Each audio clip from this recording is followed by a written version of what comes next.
제9장 악령제1루 2회. 어떠니 나의 모습들과 나의 목소리가 지철과 정혁은 눈이 튀어나올 것 같았다.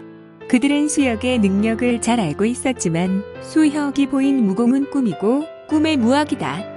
무슨 찰나의 세 걸음을 걸으며 목소리와 모습이 완벽하게 자신들처럼 변한 것인데 도무지 자신들과 다른 모습을 발견할 수 없이 마치 다른 자신이 자신들의 눈앞에 있는 것처럼 보이게 되었다. 지철아, 정혜가 만절기공의 장점이 무엇인지 아니? 가장 크게 두 가지 장점이 있다. 이것을 맞춰봐라. 지철이부터 말해봐. 가장 큰 장점은 천상천하 유아독존 우리 수혁 공자님께서 만드신 아이고 코야도 코피다. 어지러워. 그동안 피를 너무 많이 흘려 세상이 동다. 제발 공자님 코만 때리지 마세요. 부탁드립니다. 내 잘생긴 코 출장 나갑니다. 너는 매번 매를 버니? 지금 중요한 교육 중에 아부를 아무 때나 하니? 제발 분위기 파악 좀 하렴. 그래. 그럼 정혜기가 대답할까? 네, 공자님. 하나는 잘 모르겠으나 하나는 이렇게 생각됩니다. 다른 무공과 이질적으로 대립하지 않고 융화하는 것 같습니다. 훌륭하군. 제대로 알았어. 내 오늘 너희에게 음식을 제공하지. 수혁은 정획의 지혜로운 대답에 매우 즐거운 미소를 짓는다. 그래, 맞아. 가장 큰 장점 중 하나는 바로 다른 무공을 배척하지 않는다는 것이다. 만절기공의 수련자는 이미 다른 기공과 신법에 익숙하였다 하더라도 만절기공은 이를 수용한다. 그리고 나머지 장점은 이미 가지고 있는 신법과 기공들을 더욱 발전하게 한단다. 정획은 집중하여 수혁의 말에 귀 기울인다. 내가 선보인 무공은 두 가지, 즉 굳이 이름을 붙인다면 삼보천 변환, 삼보면 어떤 사람으로도 변화할 수 있다.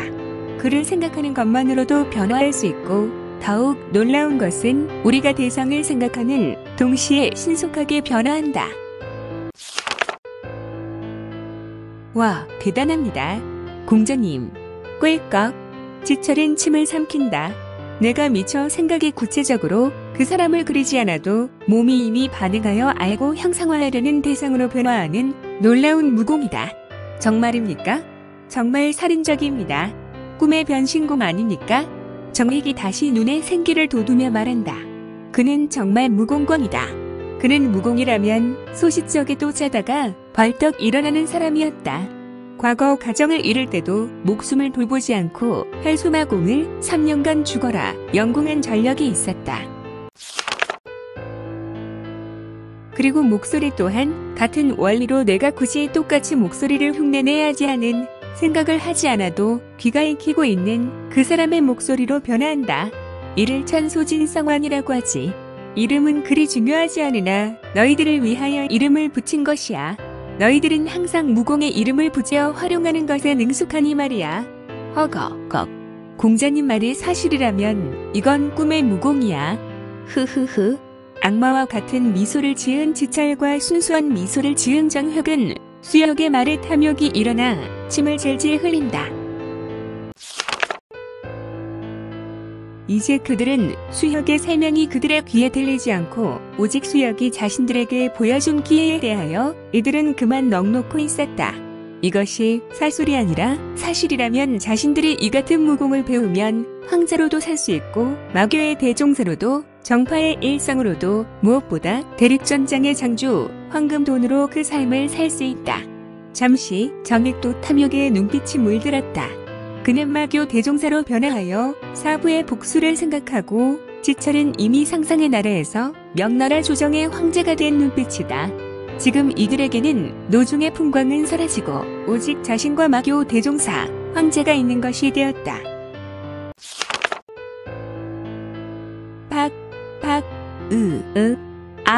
너희들은 좀 맞아야 하겠다. 그리고 명심해라. 한 가지 주의를 말하지 않을 수 없구나. 이 만절기공의 기초가 도가 무학의 기본을 이루고 있어서 잘못된 의도와 욕심으로 채우면 삼보천 변환이나 천소진성환이 그 자리에서 바로 풀려버린다는 것이다. 지철은 순간 눈썹을 꿈틀대며 실망스러운 인상을 지었다. 자신에게 있어서 욕심과 욕망은 존재 이유인데 이를 버리고 순수한 마음을 유지하고 무공을 발현하라는 것은 너무 어려운 현실이기 때문이다. 물론 다른 무공도 마찬가지지. 예를 들어 정획이 혈수마공, 아니지 이제는 혈수마공이 아니라 정획의 의도대로 혈수신공이 되겠지. 예를 들어 혈수신공을 만절기공으로 운용해서 펼칠 때 잘못하면 그냥 멈추어 버린다는 것이다. 이를 유념해라. 만절기공을 운용하며 신법을 펼치며 등평도수로 강을 건널 때 나쁜 마음을 가지고 있다면 물에 빠진단다. 정말입니까? 수혁은 정획의 말에 미소를 답하며 설명을 하였다. 이유는 만절신공의 기초가 도가이며 절대적으로 마와 대적하기 때문이다. 신마도 마가 아니냐? 정획이 요사이 피가 그립지 않은 이유가 이 만절기공을 너무도 잘 연마하고 있기 때문이라는 것이기도 하지. 이를 우신장과 좌신장은 명심하도록. 알겠느냐? 정획은 고개를 끄덕이며 수혁의 말에 무한의 긍정을 표한다. 네, 알겠습니다. 알겠어요. 공자님. 지철은 조금 힘없이 대답하였고 수혁은 이를 보며 고소를 금할 수 없는지 미소를 짓고 말한다. 순수한 의도와 선한 마음이 중요하다는 것 꼭 명심하도록 하여라. 항상 사람과 무공은 그 뿌리가 매우 중요하다. 바로 그러한 근간에서 놀라운 신공의 심득을 얻을 수 있는 것이다. 이를 명심해라. 지철아, 정회가. 지철과 정혁은 너무도 우스운 모습을 하고 있었다. 그들의 코에서는 각각 쌍코피가 맺혀 있었다. 누가 이들을 금강불개의 도건불침지신이라 인정할 수 있겠는가? 지철아, 우리 공자님께서 저렇게 말씀하실 때는 꼭 수백 년 사신 분 같구나. 마치 세속을 떠나 수련하는 도인과 같은데. 어허, 형은 지금 믿지 않을지 모르나 공자님은 수백 년을 더 사신 분이라고요. 형은 지금 믿지 못하는 얼굴이신 듯하니 내 세가에 가면 자세하게 이야기해 드릴게요. 공자님은 세가의 역사 그 자체라고 네 항상 말씀드리잖아요. 그냥 그렇게 생각하고 계세요. 공자님을 이해하려고 하면 머리가 아픕니다. 멍청한 얼굴을 하는 정획에게 믿을 수 없는 말을 지철은 하고 있었다. 도대체 어디까지가 진짜일까? 정획은 의문이 들었는데 자, 이제는 길을 도인하는 방법으로 너희에게 삼보참변환과 진소천성환을 가르쳐 주겠으니 집중하도록 해라. 이는 단전의 길을 운용하는 것이 아니라 만절기공의 핵심인 세맥에서부터 길을 운용하는 것이 첫걸음이다. 지철과 정획은 촉각을 곤두세우며 세맥의 감각을 극대화한다. 먼저 만절기공을 운용하도록 한다. 각 세맥의 길을 운용하여 일정 부분 백회혈에서 모아 광초혈로 그리고 인당혈로 길을 내려보내며 만절기공을 환으로 시작하여 변으로 옮기하도록 하라. 한참을 설명하던 수혁은 광도 옆 숲속에서 지철과 정획에게 더 많은 설명을 해주었고 스스로 연습하도록 하고 자신은 그들의 연습할 시간에 수혁은 정획에게 약속을 지키려고 지철과 정획에게 식사를 준비하겠다고 하며 울창한 숲속으로 들어간다. 다음에는 천리지청술과 축지성촌에 대해 가르쳐 주어야겠어.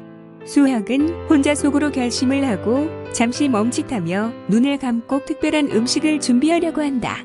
동북쪽 심리북은 제대로 된 식자재가 있군. 그는 지철과 정획에게 잊지 못할 식사를 선사하려 자리에서 사라지는데